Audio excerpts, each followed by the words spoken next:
अब सियासी था ना अभी तक है और शायद नहीं होगा।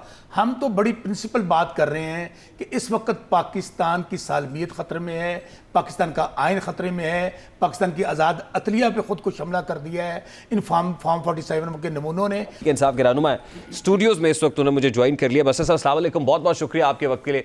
शौकत बसर साहब, सबसे पहले तो बड़ा सादा सा सवाल है, देखिए सुप्रीम कोर्ट ऑफ पाकिस्तान का डिसीजन तो आ गया, 40-41 नशिस्तें आपकी, और वो कहते हैं कि सर्टिफिकेट जिन्होंने जमा कराया उनको PTI का मेंबर तस्लीम किया जाए, लेकिन इलेक्शन कमीशन ऑफ पाकिस्तान जो है वो अभी एक चैलेंज की सूरत आपके सामने खड़ा हुआ है। वो कहते हैं बैरिस्टर गौर को कब हमने चेयरमैन तस्लीम किया है, किसके सर्टिफिकेट से वैलिडेशन हो रही है कि ये PTI के लोग हैं? ये इलेक्शन कमीशन ही तो तमाम मसाइल की जड़ है। ये वो इलेक्शन कमीशन है जिसने पाकिस्तान की तारीख का बदतरीन धांधला करवाया है। ये वही चेयरमैन इलेक्शन कमीशन है जिसके मुतालिक लियाकत चट्ठा कमिश्नर रावलपिंडी कहता है कि Liaquat Chattha chief election commissioner और चीफ जस्टिस काजी फाइज साहब, हमने 70 हज़ार वोटों के जीते हुए लोगों को हराया है, हमें डी चौक पर फांसी पर लटकाया जाए। ये वही चीफ इलेक्शन कमिश्नर है जिसके मुतालिक काजी फाइज साहब जिन्होंने हमसे निशान छीना, वो 13 रुकनी जब बेंच का फैसला आता है कहते हैं जी मेरे फैसले को गलत इंटरप्रेट किया है। तो मेरे भाई, ये इस तमाम मसाइल की जड़ है, ये सहूलतकार है इस फॉर्म 47 की हुकूमत का। वक्त आने पर रिहान भाई याद रखिएगा, यही सुल्तान सिकंदर राजा है। वैसे तो ये मुल्क से भाग जाएंगे सारे, जब वक्त आएगा इन पे आर्टिकल 6 लगेगा। बस साहब, ऐसे इंट्रा पार्टी इलेक्शंस तो अभी भी they are still hanging in the air. Pakistan Tehreek Insaf के इंट्रा पार्टी इलेक्शंस नहीं हुए, बैरिस्टर गौहर भी चेयरमैन PTI नहीं है क्योंकि इंट्रा पार्टी इलेक्शंस अभी तक वैलिडेट नहीं हुए इलेक्शन कमीशन ऑफ पाकिस्तान से। तो सर्टेनली यहाँ तक तो वैसे उनका मौक़िफ़ दुरुस्त है कि फिर ये सर्टिफिकेट कौन इशू कर सकता है इनको और वैलिडेट कर सकता है कि ये PTI के लोग हैं? इतने भी मासूम और सादा नहीं, आपकी मासूमियत पर मर जाऊं क्या आपके सवाल है। इस वक्त तहरीक इंसाफ वाहिद जमात है जिसमें पाकिस्तान की सब बुराइयां मौजूद हैं। हमने FIR 200 FIR हैं किसके मुतल्लिक?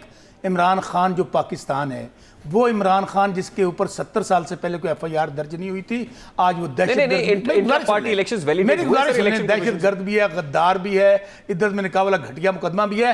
हम वाहिद पार्टी है, शायद 2 पार्टियां पाकिस्तान के अंदर, तहरीक इंसाफ और जमात इस्लामी, जिनके अंदर पूरा सिस्टम मौजूद है, जो इलेक्शन भी करवाते हैं। और हमने इनकी फरमाइशी प्रोग्राम, चूंकि हुक्म है ना कि तहरीक इंसाफ को एंटरटेन नहीं करना, तहरीक इंसाफ के इलेक्शन को मानना नहीं है, वो ऐसा अकबर तो नहीं तस्लीम हुए ना सर? क्या तस्लीम नहीं हुए ना इंट्रा पार्टी? मैं कह रहा हूं, कौन वहां बैठा, कौन बैठा है? ज़ाहिर इलेक्शन कमीशन वो बंदा बैठा है जो हमें लेटर लिख, सुन लेना मेरे भाई, मेरे पास खुद लेटर मौजूद है रेहान भाई, अभी आपको दिखा देता हूं। बतौर जो चेयरमैन बैरिस्टर गौर साहब को लिखा है, यहां पर तो ये हो रहा है कि सफेद को स्याह कर दो, स्याह को सफेद कर दो।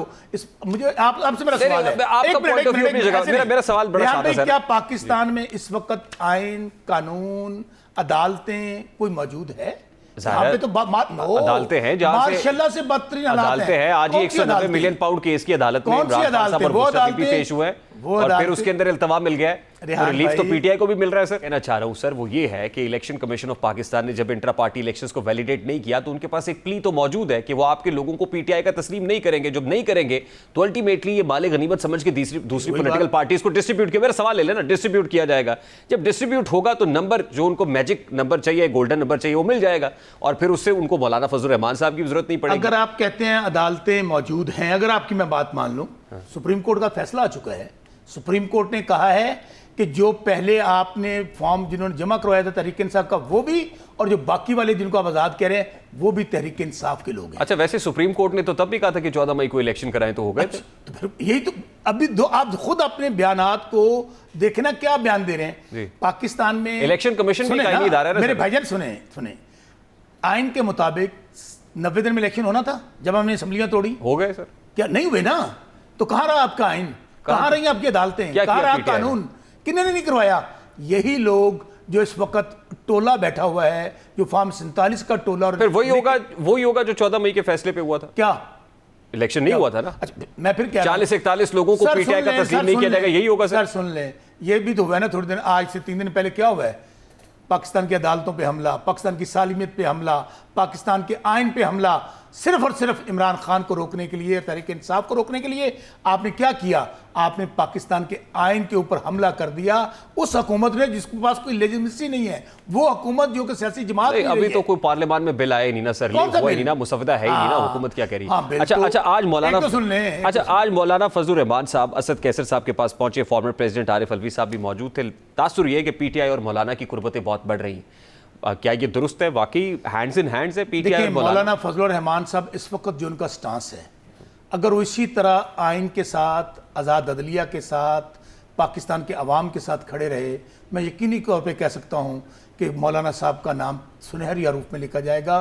तारीख उनको याद रखेगी। हमारे मौलाना साहब के साथ ना कभी कोई सियासी इत्तेहाद था, ना नज़रियाती इत्तेहाद था, आपने सही कहा था, और शायद ना मुस्तकबिल में भी ना हो। हमने आपको पता है कि इससे पहले क्या किया है, 6 जमातों का तहफ़्फ़ुज़ आईन पाकिस्तान के नाम से इत्तेहाद बनाया था, उसमें भी हम मौलाना साहब को ट्राई करते रहे। लेकिन मैं समझता हूँ कि इस वक्त जो आदमी इन गैर आइनी तरमीम के साथ खड़ा होगा, वो ना सियासतदान है, ना उसकी कोई सियासी जमात है, कोई मसवदा नहीं है, कोई ड्राफ्ट नहीं है, तो फिर किस लिए बहस हो रही है? अच्छा, कल तक मौलाना फजलुर रहमान साहब को बहुत बैशिंग पीटीआई करती थी, सोशल मीडिया पे डिफरेंट ट्रेंड्स चलते थे, बहुत खूब ट्रोलिंग होती थी। आज आप उनकी तारीफ भी कर रहे हैं। फिर मौलाना फजलुर रहमान साहब की पार्टी जमीयत उलमा इस्लाम पे इन्हीं मखसूस नशिस्तों वाले मामले में सुप्रीम कोर्ट में मौजूद है और आपके अगेंस्ट है। वो कहती जो हमारा हिस्सा बनता है हमें दिया जाए। रेहान भाई, नंबर वन। नंबर 2 ये है कि मौलाना फजलुर रहमान साहब जिस जगह से इलेक्शन कंटेस्ट करते हैं, पीटीआई उनका एक राइवल है वहाँ पे, यानी उनकी कॉन्स्टिट्यूंसी पॉलिटिक्स के अंदर भी पीटीआई उनका पॉलिटिकल अपोनेंट है।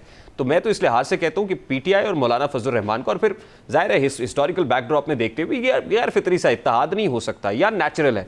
आप एग्री करते हैं इस बात से? रेहान भाई, अभी जब मैं रेहान भाई से बात कर रहा हूँ चैनल 24 पे बैठ के, हमारा मौलाना साहब के साथ ना कोई नजरियाती इत्तेहाद था, ना शायद ना होगा। अब सियासी इत्तेहाद ना था, ना अभी तक है, और शायद नहीं होगा।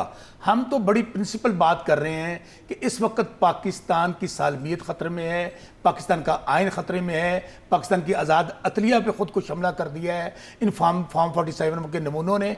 हमने, अगर मौलाना साहब, मैं बार बार कह रहा हूँ, इस वक्त जो किरदार है मौलाना साहब का, उसको सिर्फ मैं अप्रिशिएट नहीं कर रहा, हमारे जितने, इवन हम बहुत मुखालिफ हैं, बिल्कुल सही बात कह रहे हैं कि हमारा बहुत सख्त इख्तलाफ, इवन खान साहब की आप उनकी तकरीर निकाल लें। आज क्या हो रहा है? आज हम क्या कोई उनसे डील लेने के लिए जा रहे हैं? क्या उनको ये कह रहे हैं कि हमें वज़ीर-ए-आज़म बना दें? क्या हम ये कहने जा रहे हैं खान साहब को जेल से निकाल दें? नहीं, ये कह रहे हैं ना, ये कह रहे हैं। अली मोहम्मद खान साहब को ये स्टेटमेंट है, तो मैं क्या कह रहा हूं? अली मोहम्मद खान साहब कहते हैं कि इमरान खान साहब को छोड़े, तरमीम करा लेंगे। तो क्या कोई एनआरओ मांग रहे हैं? अच्छा सुने, ये हमारा पहले दिन से मौक़िफ़ है कि इस वक्त इमरान खान साहब को जेल में रखा हुआ है। जो राना सनाउल्लाह ने कहा, जैसे ही बाहर आने लगेगा हम ऊपर से कोई ना कोई मुकदमा डाल के उन्हें अंदर रखेंगे ताकि हमने हुकूमत चलानी है। हमारा आज भी मौक़िफ़ है कि आप हमारा जो मैंडेट चुराया है, जो खान साहब को और हमारे जितने शाह कुरैशी साहब हैं, बुशरा बीबी हैं, 10,000 लोगों को आपने जेलों में डाला, हमारे मैंडेट वापस करें, खान साहब को और तमाम सियासी कैदियों को जेलों से निकालें, आएँ, हम आपसे मुज़ाकरात करने के लिए तैयार हैं। एनआरओ मांग रहे हैं ना? फिर एनआरओ। अच्छा, एनआरओ किस चीज़ का एनआरओ? नैब तरमीम के मामले में ये कहा करते थे ना आप उस वक्त की ऑपोजिशन को, कहते थे तरमीम में हमारे साथ बैठे, आप कहते थे एनआरओ मांग रहे हैं। रेहान भाई, अगर एनआरओ मांगना होता, अगर वज़ीर-ए-आज़म बनना होता, तो खान साहब को पहले हफ्ते में कहा गया था कि आप 3 साल के लिए खामोश हो जाएं, आपको हुकूमत में ले आएंगे। और दूसरी बात, ये 8 फरवरी का इलेक्शन 2/3 मेजॉरिटी मिली, हमारा मैंडेट छीना गया, पीपल्स पार्टी गई थी खान साहब के पास, आए आपको वज़ीर-ए-आज़म बनाते हैं। आज भी हम मेजॉरिटी पार्टी हैं, लेकिन खान साहब ने कहा है ना इक़्तिदार के लिए, ना डील के लिए, जीना मरना मेरा पाकिस्तान में सिर्फ रूल ऑफ लॉ के लिए और आईनी पाकिस्तान के लिए हम खड़े हैं और खड़े रहेंगे। आज जिन आईनी तरमीम को आप जमहूरियत के मुनाफी कह रहे हैं, ख्वाजा आसिफ साहब का स्टेटमेंट है कि पीटीआई ये कहती दिसंबर में करा ले, हम आपके साथ हैं। कौन ख्वाजा आसिफ? कौन ख्वाजा? पहली बात तो ये पहली बात ये सरासर झूठ, बहतान। और वो ख्वाजा आसिफ जो खुद 50,000 से अपनी सीट आ रहा हुआ है, वो ख्वाजा आसिफ जो पिछला इलेक्शन में बाजवा को फोन करके जीतता है, वो ऐसा वजीर दिफा, सुने क्या कह रहे पीटीआई ने ये कहा है कि दिसंबर में करा ले, हम साथ हैं। कैसा वजीर दिफा है जो बेचारे को ये नहीं पता कि पाकिस्तान के आज तक मुझे दिफा के हवाले से कोई स्टेटमेंट दी तो मुझे बता दें। वो सिर्फ क्या गुफ्तगू करता है, वो देखें जी फॉर्म 47 हमारे पर इल्ज़ाम लगाते हैं, ये आए हमारे साथ तरमीम कर लें। भाई क्यों कर लें? क्या हैसियत आप लोगों की? आपका तो वो स्टॉलवर्ट मियां नवाज शरीफ जिसको आप जिसके नाम पे वोट लेते हैं वो हार गया। ये पेशकश की आपने हुकूमत को कि दिसंबर में करे, सवाल ही पैदा नहीं होता। बिल्कुल। अच्छा, ख्वाजा आसिफ भी झूठ बोल रहा है, ये हुकूमत भी झूठ बोल रही है। ये तो हुकूमत कहती थी, ख्वाजा आसिफ कहते थे सारे पीटीआई तो दहशतगर्द है, पीटीआई से मुज़ाकरात नहीं करने, इनको तो माफ़ी मांगनी पड़ेगी फिर मुज़ाकरात।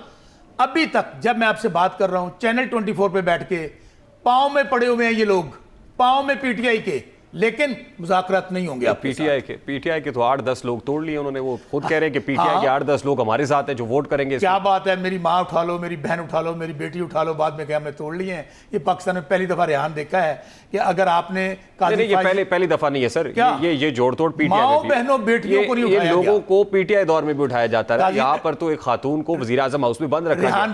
रेहान भाई आज इनकी हुकूमत है ना। नहीं बस साहब, आप भूल गए कि एक खातून को वजीर आजम हाउस में बंद रखा गया, 15 रोज तक महबूस रखा गया था। झूठ, बहतान और गलत बयानी आज हमारी हुकूमत नहीं है ना। कहां गया वो केस जिसको हमने बंद किया हुआ था? लाएं कौम के सामने। और दूसरी बात, रेहान होता रहा होगा माजी के अंदर